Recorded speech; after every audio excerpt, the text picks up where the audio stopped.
Hello दोस्तों, तो आपका स्वागत है आपके अपनी चैनल टेक्निकल स्टडी पॉइंट पे। और इस वीडियो में हम देखेंगे MOIL के अंदर रिक्रूटमेंट आई हुई है, जो आपका बेसिकली मैग्नीज और इंडिया लिमिटेड होता है। सो इसके अंदर आपकी वैकेंसी आई है। इसका जो है आपका मध्य प्रदेश और महाराष्ट्र के अंदर इसका माइनिंग का क्षेत्र है। सो इसमें हम देखेंगे जो सीट है आपके टोटल वो कितने सीट है ना। एप्लीकेशन फ़ी देखेंगे और क्वालिफ़िकेशन जो मांग रखा है उसका देखेंगे कितने को अलग अलग पोस्टों के लिए अलग अलग क्वालिफ़िकेशन मांग रखा है। कुछ एक्सपीरियंस मांग रखा होगा तो एक्सपीरियंस भी देखेंगे, है ना। और साथ ही आपका सैलरी क्या रहेगा, स्ट्रक्चर उसका सैलरी पे बेसिक पे क्या रहेगा, उस पर क्या अलाउंसेस मिलेंगे उसको देखेंगे। और लास्ट डेट जो है फॉर्म भरने का उसको भी देखेंगे ना। फॉर्म भराने का स्टार्ट हो गया है तो लास्ट डेट हम देखेंगे और स्टार्टिंग डेट भी देखेंगे। सो ये जो है आपका नोटिफिकेशन का फर्स्ट पेज है। सो हम नोटिफिकेशन पे चलते हैं और इसका यदि आपको PDF चाहिए होगा सो PDF के लिए आपका टेक्निकल स्टडी पॉइंट चैनल है, जो आपका टेलीग्राम है आपका उसका लिंक जो है आपका यूट्यूब के प्रोफाइल में मिल जाएगा, तो वहाँ से आप कनेक्ट हो सकते हो। बाकी फॉर्म भरने का जो लिंक है आपका रजिस्ट्रेशन करने का, फॉर्म भरने का, उसका भी आपका लिंक जो है टेक्निकल स्टडी पॉइंट जो आपका चैनल है टेलीग्राम चैनल उसी में डाल दूंगा, तो वहाँ से आप कर सकते हो डायरेक्टली, है ना। सो हम स्टार्ट करते हैं आपका नोटिफिकेशन पे। ओके, सो ये हमारा नोटिफिकेशन है। इसमें हम जैसे देखते हैं तो इसमें ये आपका MOIL लिमिटेड है ना, गवर्नमेंट ऑफ इंडिया की एक इंटरप्राइजेस कंपनी है, जो इसका आपका नागपुर के अंदर जो है आपका हेड क्वार्टर बना हुआ है। सो MOIL जो होता है मैग्नीज और इंडिया लिमिटेड करके होता है ना। और इसका जो है आपका मेन ऑफिस जो है वो आपका नागपुर में है ना। सो ये आपका डायरेक्ट रिक्रूटमेंट रिक्वायरमेंट आया हुआ है, जिसमें आपका इलेक्ट्रिशियन है, MCO फिटर है, MCO वेल्डर है, माइन फोरमैन है, सेलेक्टर ग्रेड के जो माइन फोरमैन होते हैं, माइन मेट और ब्लास्टर, इनकी वैकेंसी आई हुई है। तो ये आपका रेगुलर बेसिस की वैकेंसी है। और ये जो आपका नोटिफिकेशन जारी हुआ था 17/10/2025 को हुआ था, है ना। सो MOIL जो है बेसिकली आपका मैग्नीज और इंडिया लिमिटेड के नाम से है।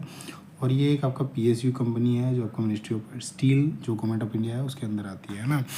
सो इसका जो आपका माइन ऑपरेट किया जाता है, माइन का जहाँ पे काम है वहाँ महाराष्ट्र और मध्य प्रदेश के अंदर ये ऑपरेटेड है।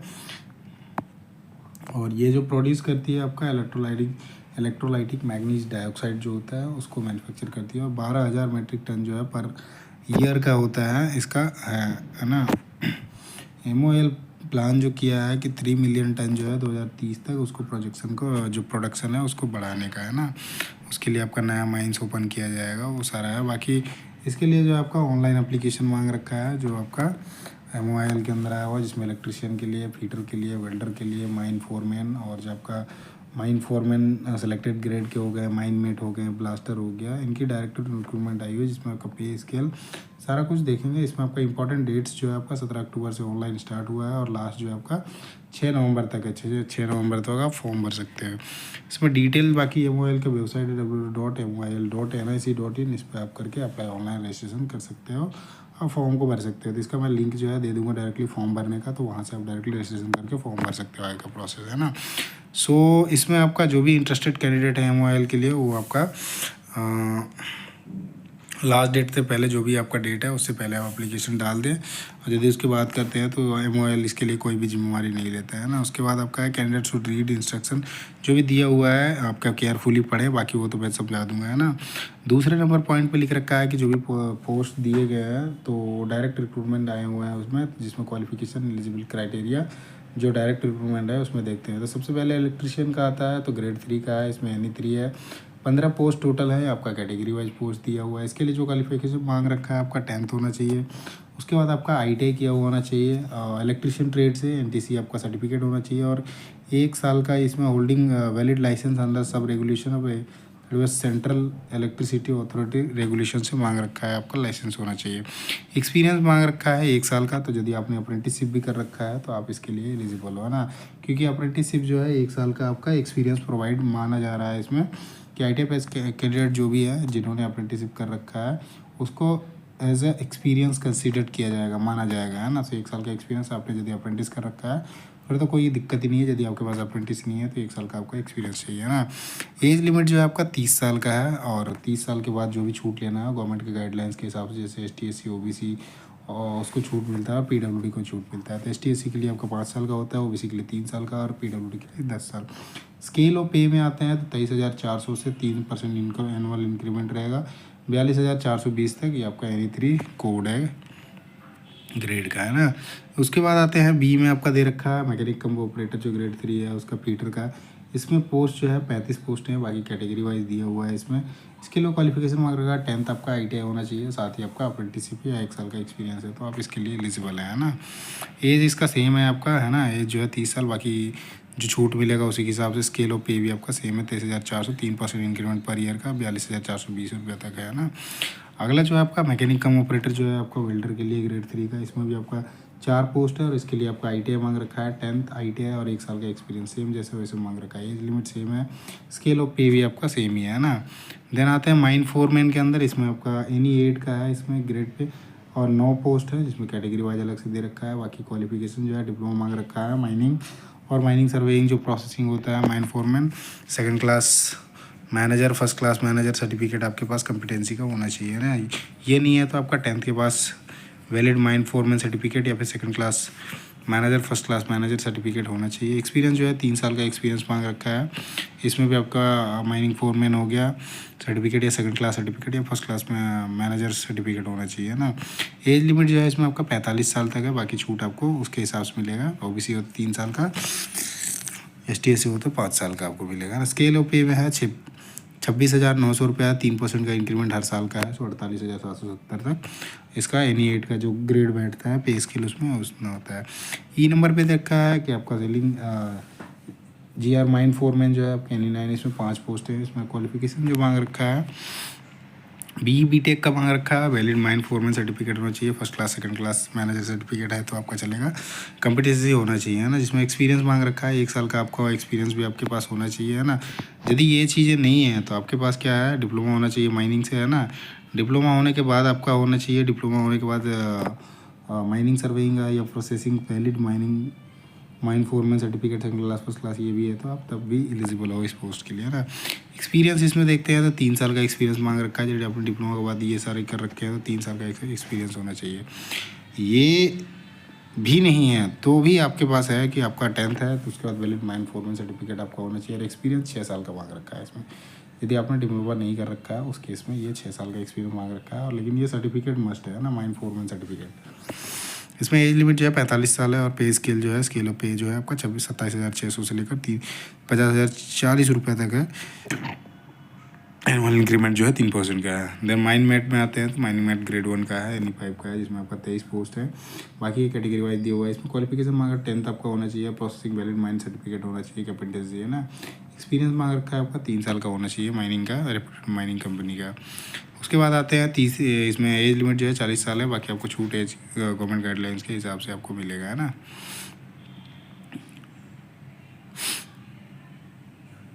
स्केल पे है जो आपका 24,800 से लेकर 44,960 रुपये तक है ना।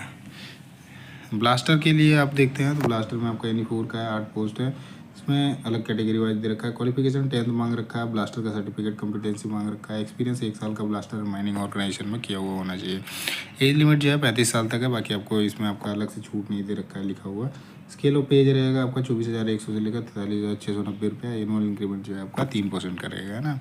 टेंटेटिव वैकेंसी जो है आपका vacancy are tentative are depending on the requirement the company reserve to right cancel curtail license increase the number of post without any further notice without assigning any reason thereof, है ना। सो ये आपका right जो है, कोई भी company जो भी ऑर्गेनाइजेशन होती है अपने पास राइट रखती है कि वैकेंसी को घटा बढ़ा भी सकती है, कैंसिल भी कर सकती है। इसके लिए आपको किसी भी प्रकार की फर्दर नोटिस देने की आवश्यकता नहीं है ना।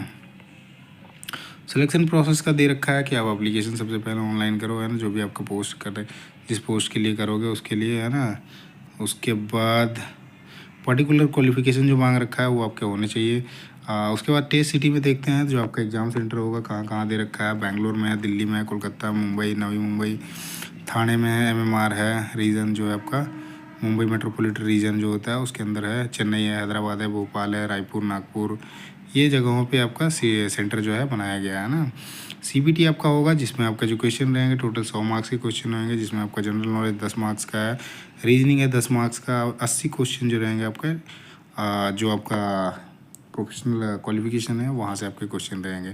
क्वेश्चन जो है मतलब आपका टेक्निकल पोर्शन है तो टेक्निकल पोर्शन से आपके क्वेश्चन रहेंगे 80 क्वेश्चन, बाकी 10 क्वेश्चन आपका रीजनिंग, 10 क्वेश्चन जो है जनरल नॉलेज का है ना।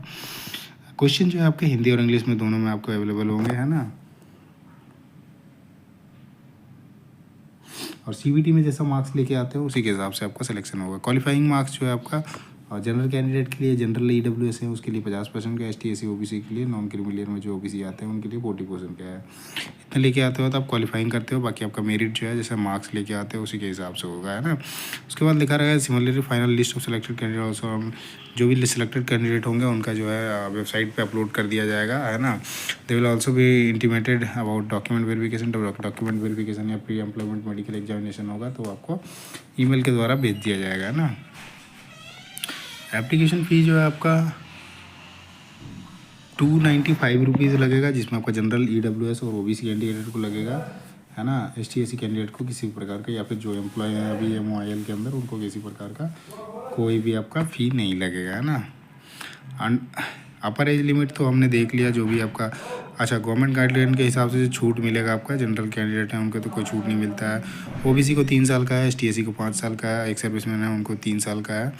और जो डिपार्टमेंटल कैंडिडेट हैं उनके लिए कोई भी एज बार नहीं है ना, वो 50 के भी हैं या पैसे 60 नहीं पूरा हुआ है तब भी वो फॉर्म भर सकते हैं। इस चीज़ के लिए किसी भी प्रकार का रोक नहीं है ना। एक्सपीरियंस जो काउंट किया 6/11/2025 तक का काउंट किया है ना। एज हो गया एज क्वालिफिकेशन एक्सपीरियंस 6/11/2025 तक आपका पूरा हो जाना चाहिए। हाँ, नोट में लिख रखा है अपर एज लिमिट जो है रिलैक्स मीन मैक्सिमम एज। अच्छा, इसमें आपका मैक्सिमम एज जो मान रखा है 53 साल मान रखा है ना। इसमें एक चीज़ जो लिख रखा है ना डिपार्टमेंटल कैंडिडेट के लिए आपका कि एक कोई एज बार नहीं है, तो इसमें आप इस चीज़ को मान लो कि 53 साल तक है ना। 53 साल के बाद नहीं कर सकते। बाकी इनके लिए लिख रखा है तो उस चीज़ का भी आप फॉर्म भर सकते हो। रिजर्वेशन एंड रिलैक्सेशन का है। रिजर्वेशन जो एसटी एससी ओबीसी कैंडिडेट या ईडब्ल्यूएस कैंडिडेट उनके लिए गवर्नमेंट का जो इंडिया का जो गाइडलाइन है उसके हिसाब से ही छूट मिलेगा, है ना। देन अब देखो ओबीसी में जो बेनिफिट ले सकते हैं उनके लिए दे रखा है कि आपका सेंट्रल लिस्ट में आपका नाम होना चाहिए, मतलब जो आपका कास्ट है वो होना चाहिए ना। और वो क्रीमिलियर में नहीं, नॉन क्रीमिलियर में आना चाहिए, है ना। इस चीज़ का भी ध्यान रखिएगा। उसके बाद जो है फर्नेस ईयर लेटेस्ट जो भी आपका विद इन 1 ईयर का होना चाहिए ओबीसी सर्टिफिकेट। ईडब्ल्यूएस में आपका जो है 8 लाख से कम का इनकम होना चाहिए, है ना। और बाकी 5 एकड़ से कम का एग्रीकल्चरल लैंड। रेजिडेंशियल फ्लैट जो है 1000 स्क्वायर फीट से ज़्यादा नहीं होना चाहिए, है ना। रेजिडेंशियल फ्लोर जो है 108 से ज़्यादा नहीं। बाकी ये आपका ईडब्ल्यू सर्टिफिकेट बन गया है तो आपका ये सारी चीज़ें क्राइटेरिया को फुलफिलमेंट कर रहे हो तभी जाके आपका बना हुआ है ना। डीएम या फिर ADM, collector, deputy collector, commissioner, वहाँ से आपका बना हुआ होना चाहिए ना। अदर डिटेल में आते हैं तो पोस्टिंग का दे रखा है, तो पोस्टिंग जो भी आपका कंपनी माइंस होगा सिचुएटेड महाराष्ट्र और मध्य प्रदेश के अंदर वो आपको कहीं भी भेज सकता है ना। मेडिकल एग्जामिनेशन जो है आपका बिफोर अपॉइंटमेंट, जैसे ज्वाइनिंग से पहले आपको जो भी सिलेक्टेड कैंडिडेट होंगे उनको प्री एम्प्लॉयमेंट मेडिकल एग्जामिनेशन कराया जाएगा कंपनी मेडिकल ऑफिसर के द्वारा, है ना। सो जो आपका डिसीजन ऑफ मेडिकल ऑफिसर बताता है उसी के हिसाब से आपको कराया जाएगा। फॉर्म को कैसे अप्लाई करना है तो डिटेल गाइडलाइन है, procedure for so application registration करना है, देन पेमेंट फीस करना है, देन डॉक्यूमेंट स्कैन करना है और अपलोड करना है। सो कैंडिडेट जो है 17 अक्टूबर से स्टार्ट हो गया और 6 नवंबर तो आपका लास्ट फॉर्म भरने का डेट है और वहाँ तक आपका एक्सेप्ट कर दिया जाएगा, है ना। Important point to be noted क्या है रजिस्ट्रेशन के लिए आपका स्कैन देयर फोटोग्राफ स्कैन करना है, सिग्नेचर करना है, लेफ्ट थंब करना है, हैंड रिटन डिक्लेरेशन जो है उसको करना है। Ensure that all this scan document other required specification given other. Signature जो है आपका कैपिटल लेटर में नहीं होना चाहिए। लेफ्ट थंब इम्प्रेशन जो है प्रॉपर दिखना चाहिए, वो आपका समझ नहीं होना चाहिए ना, ब्लर नहीं आना चाहिए, बढ़िया। अब जो लिखना है ना आपको डिक्लेरेशन वो ये वाला लिखेगा आई, देन आपका नाम रहेगा, उसके बाद ये पूरा लिखना है। 5 नंबर में है द एबव मेंशन है handwritten declaration as to be candidate handwritten English only, खाली इंग्लिश में लिखना है, ऐसा नहीं हिंदी में लिख रहा है ना। It is written and uploaded by anybody else और any other language the application will be considered invalid.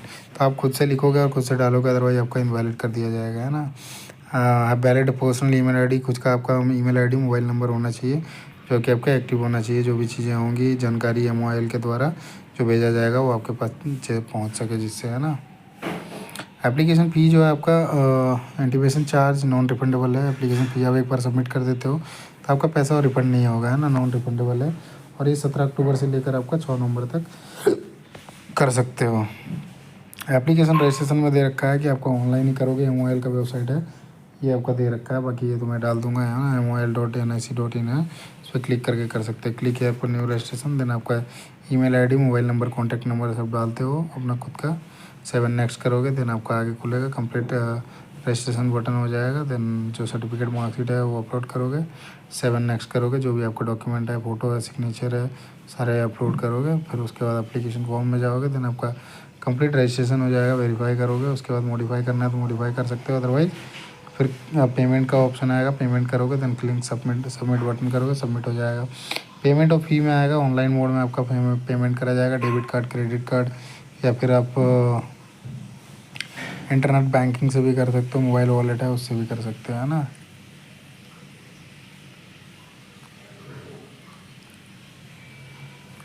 आप पेमेंट कर देते हो, सबमिटिंग है ना, उसके बाद आपको ऑनलाइन एप्लीकेशन में जाना है।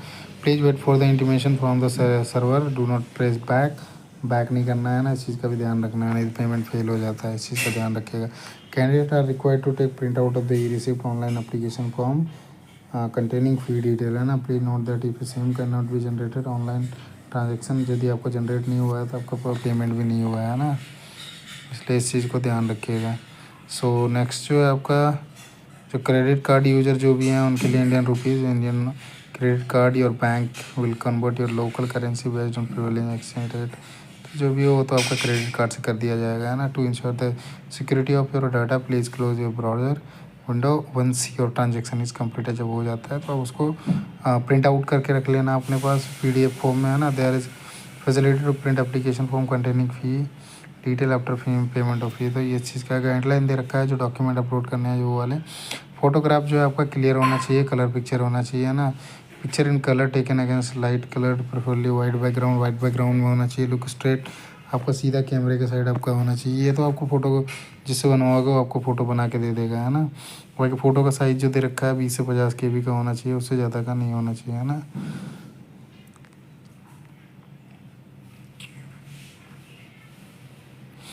फोटोग्राफ कैप्चर में है, कैप्चर में देखो ये सारा दे रखा है ना। Selecting capture photo option will under, चलो ये सब तो सारा हो जाएगा ना। डूज एंड डोंट में दे रखा है, तो इन चीज़ों का आप दे सकते हो।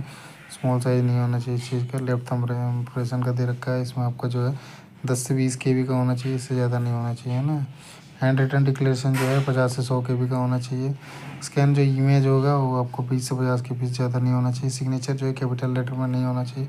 स्कैनिंग डॉक्यूमेंट में दे रखा है जो भी आएगा 200 DPI तक रोड पर इंच जो होता है उसमें मिनिमम होना चाहिए ना। JPG या JPG फॉर्मेट में होना चाहिए, उससे करके आप खुद से MS ऑफिस से कर सकते हो, है ना। उसके बाद फाइल साइज फॉर्मेट जो दे रखा है इसमें नोट पर error message will be display, यदि अब वो सही नहीं रहेगा ना तो एरर मैसेज डिस्प्ले होगा।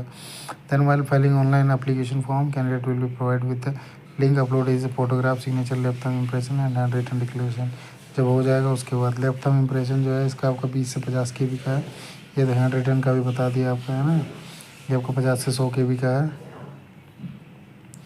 डाउनलोड कोड लेटर के लिए आपका MOIL जो वेबसाइट है उसी पे आ जाएगा, तो मोबाइल नंबर में आपका या ईमेल में मैसेज आ जाएगा, वहाँ पर रजिस्ट्रेशन नंबर, रोल नंबर या पासवर्ड डाल के आप डाउनलोड कर सकते हो। और सेंटर जैसे मैंने बता दिया आपको मुंबई के अंदर है, बैंगलोर है, कोलकाता है ना, दिल्ली भी है आपका सेंटर, तो उस चीज़ का ध्यान रखना है। कैंडिडेट रिपोर्ट करना है, जैसे 90 मिनट का दे रखा है ड्यूरेशन, इसका कुछ 4 घंटा टाइम इंस्ट्रक्शन एंटी वेरिफिकेशन। जब एग्ज़ाम देने जाओगे तो आपको ओरिजिनल डॉक्यूमेंट लेके जाना पड़ेगा। साथ ही आपका लिख रखा है कि एक आपका फ़ोटोकॉपी भी होना चाहिए, पैन कार्ड या पासपोर्ट या जो ड्राइविंग लाइसेंस है, वोटर कार्ड है या आधार कार्ड का इसमें नहीं लिखा हुआ है, बाकी वो भी चलेगा, है ना। उसका भी लेके जाना है। ये लिख रखा है, ये आधार कार्ड का लिख रखा है ना, आधार कार्ड का भी है, तो इसका भी आप लेके जाते हो तो उसका आपको फ़ोटोकॉपी लेके जाना है। राशन कार्ड या लर्निंग लाइसेंस जो है ना वो चीज़ वैलिड नहीं है। बाकी जनरल इंस्ट्रक्शन दे रखा है इसमें, अदर क्लाउजेज आप पढ़ सकते हो उससे। हाँ, किसी और गवर्नमेंट ऑर्गेनाइजेशन में आप यदि काम कर रहे हो तो आपको नो ऑब्जेक्शन सर्टिफिकेट लेना पड़ेगा, वहाँ पे प्रेजेंट एम्प्लॉयर हो कहीं से भी, तो डॉक्यूमेंट वेरिफिकेशन के टाइम में उसको प्रोवाइड करना पड़ेगा ना। बाकी इतना ही है इसमें।